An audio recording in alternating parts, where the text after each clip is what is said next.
Galicia. Contamos en el ano 2003 con o registro oficial. Fixo un exhaustivo traballo para revisalo, para actualizalo. O primeiro ten que ver con a acción que leva a Xunta de Galicia facendo hai moito tempo para salvagardar a nosa identidade a través do mantemento e recuperación dos nomes históricos dos lugares que existen en Galicia. Contamos dende o ano 2003 cun registro oficial dos topónimos galegos onde se recollen os nomes dos concellos, das parroquias e de moitísimos lugares espallados polas 4 provincias. É o chamado Nomenclator de Galicia, que se elaborou no ano 2003 e que contén, a día de hoxe, máis de 40.000 nomes, de concellos, parroquias e lugares. A Real Academia Galega fixo un exhaustivo traballo para revisalo, para actualizalo,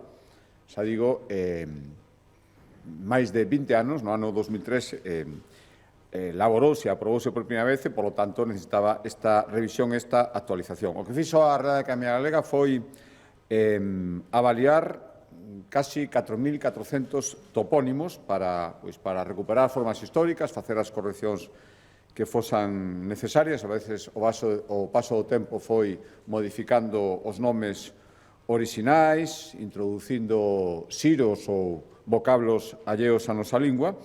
E despois desta revisión, o que fixemos hoxe foi aprobar o novo Nomenclator de Galicia, referido a este ano, ano 2026, que supón, despois desta revisión, a modificación de 2.530 denominacións das que hai no nomenclator, por lo tanto, de concellos, de parroquias ou de lugares.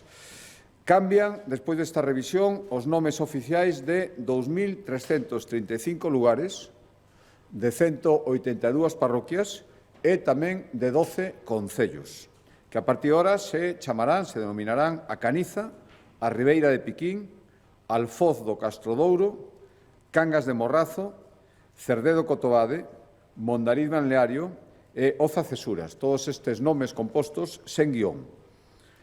Tamén se modifican e a partir de ahora se denominarán o Campo Lameiro, o Castro de Caldelas, o Porto do Son, o Ríos e Pastoriza.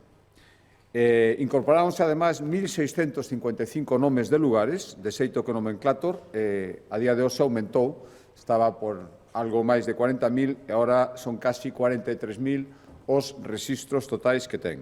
Hai que dicir que todos estes cambios de nome foron decididos despois de un amplio estudio da Real Academia Galega e, no caso dos concellos, consensuados cos concellos afectados despois dunha fase de diálogo.